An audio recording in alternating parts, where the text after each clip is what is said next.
Hello friends, this is Ammu You. I've come with my fourth story for this channel. Today the story is Educating Naughty Chimpu. The story has been written by Srimati Gouri Dash and the beautiful illustrations are done by Suhita Mitra. So let's see what is the story about.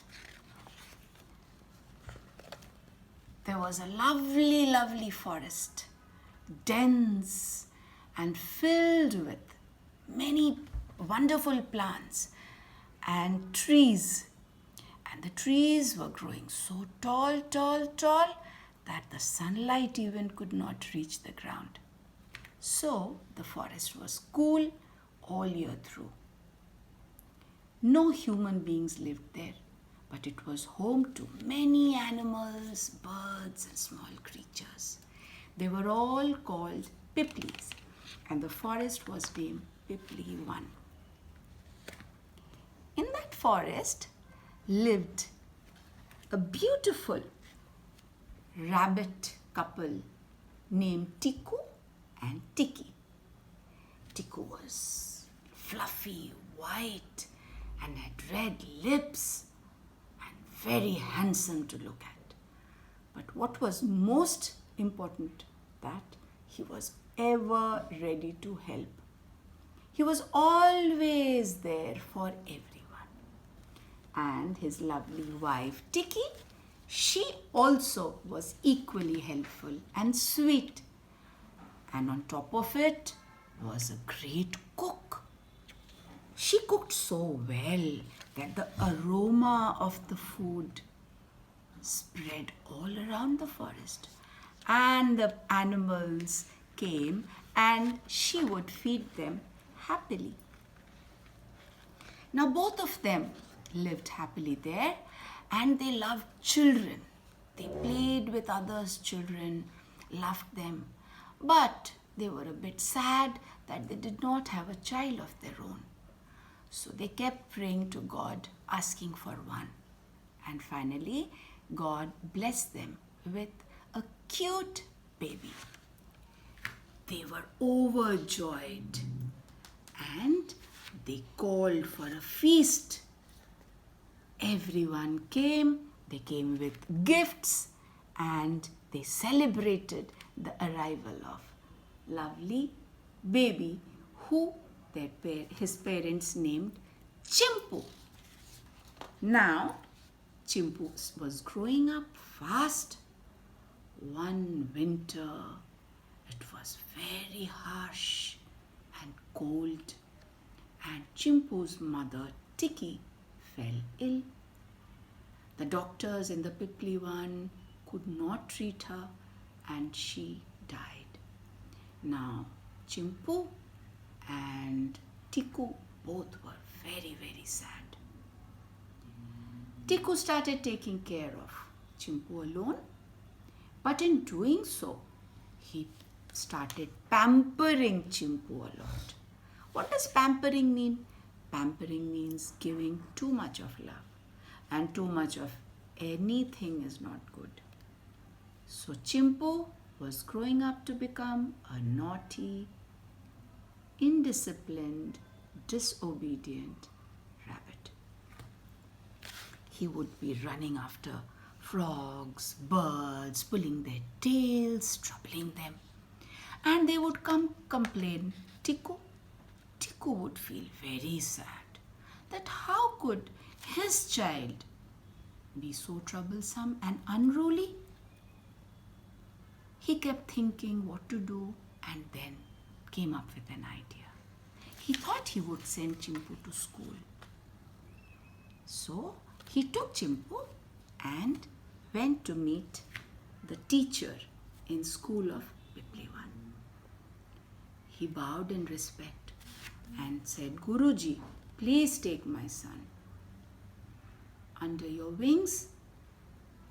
So Guruji looked at Chimpu and said, I have heard a lot of this little one. I know he is very disobedient and naughty, but teachers are there to help everyone. So I will take him. Send him tomorrow.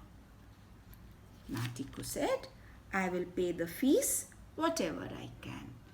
And he put bananas and guavas on the table in front of Guruji. Next morning, Tiku woke him up, Chimpu up, and got him ready.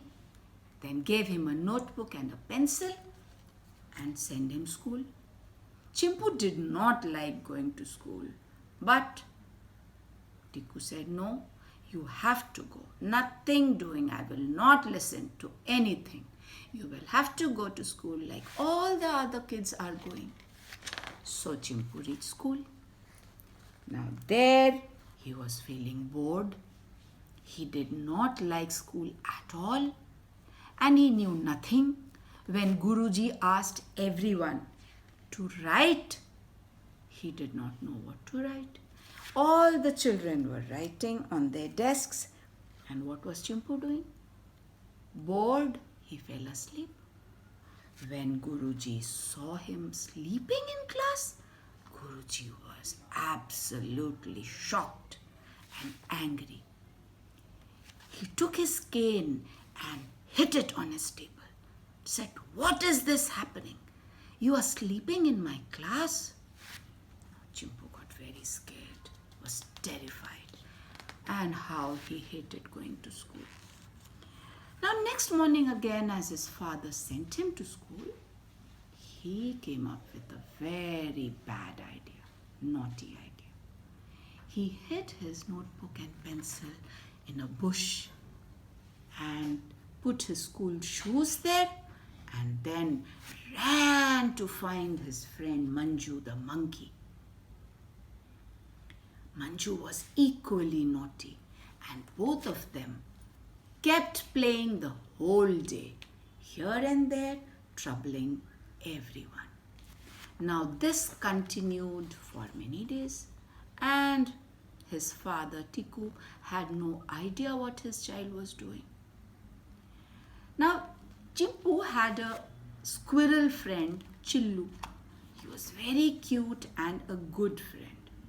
Seeing Chimpu do all this every day, he felt very sad. He told Chimpu, Chimpu, you have such a loving father and he's sending you to school and you're lying to him and you're not going to school. This is very wrong.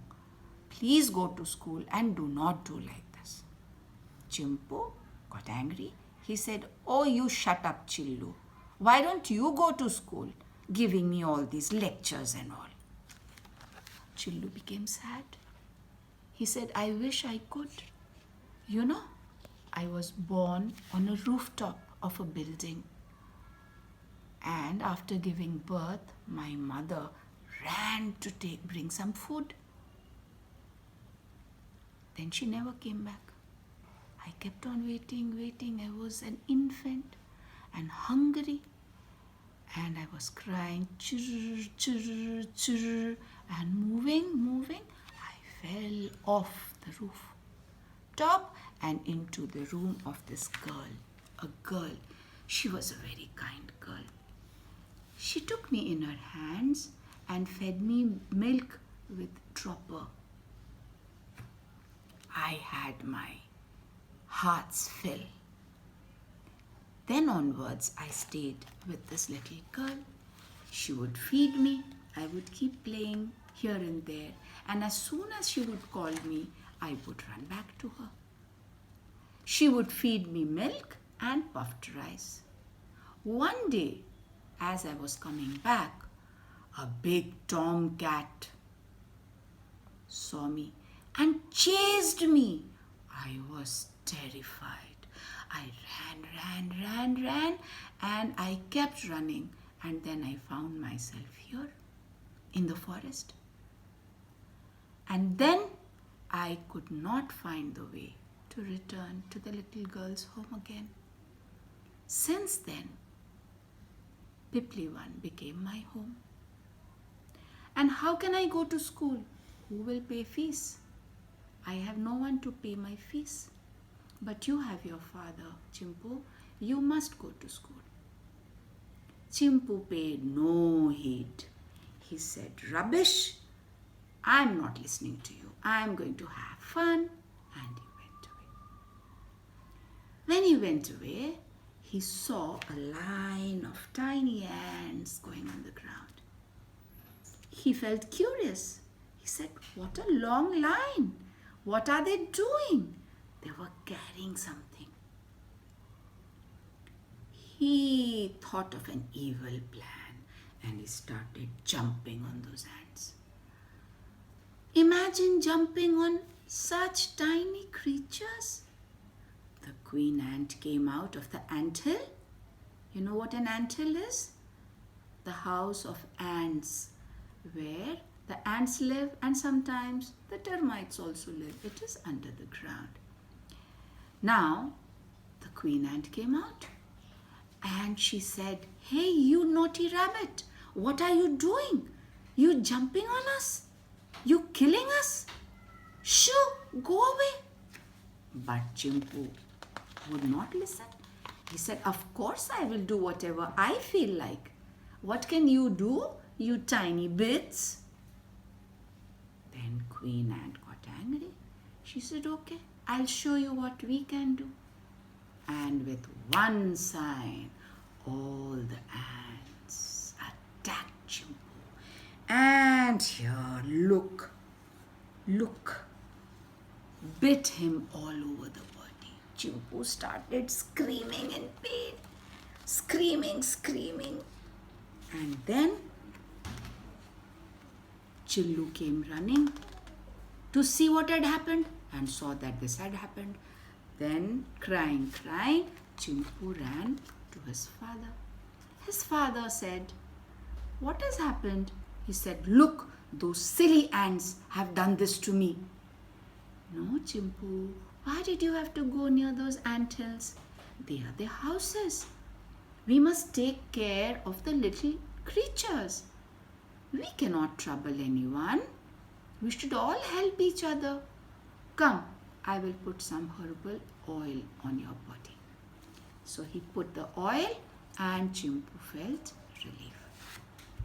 One day, Chimpu was playing in the forest when he saw a wedding ceremony going on. A he-frog was marrying a she-frog. He found it very interesting, all dressed up with guests here and there. They're having a feast. He said, why can't I get married? I also want to get married. But who do I get married to? He looked around and he saw the lovely birds flying. He saw the cuckoo and he saw the bajrigar. He saw Bimbi with yellow feathers and red beak, orange beak, saying coo, coo, and the bajrigar pew, pew, and both of them would sing like this all day long from one branch to the other. So he chose Bimbi and he said, Bimbi, will you please marry me? Bimbi though was absolutely taken aback. Who would marry this useless rabbit? Knows nothing, troubles everyone. I need to teach him a lesson. That's what Bimbi thought. So she said, okay, but where will I stay? Can you make a beautiful house for me? Oh yes, I can, said Chimpu. He ran to Manju, his friend, the monkey, and told him the whole thing. Now both of them together built a beautiful house of leaves, twigs, flowers near the jasmine bush. And then he went to Bimbi and said, Bimbi, look what a lovely house I've made. Bimbi said, how do I stay on the ground? And tell me, can you jump up to me on the branch, onto the branch? Chimpu said, yes, I will try. And he started jumping. But can rabbits jump? No, they can't jump high onto the branch. So he kept falling Now Bimbi laughed and said, "You useless and foolish rabbit. You think I'll marry you? No one will marry you. You know nothing. You don't go to school. You have no brains. You are not educated. And on top of it, you are a big troublemaker. You always trouble others. No one will marry you. Forget me." And she laughed and flew away. Now, feeling insulted, Chimpu started howling. Then Chillu came and Chillu said, "Chimpu, the Bimbi did not say anything wrong. We all need to learn. We all need knowledge. That's how we grow up. And when we grow up, then we know what to do in life. We work, we become responsible. And then we get respect. And then somebody agrees to marry us. But you have not done any of such thing. What can I do? I think you should better go home." Then Chimpu understood his mistake. He realized what a blunder he had committed.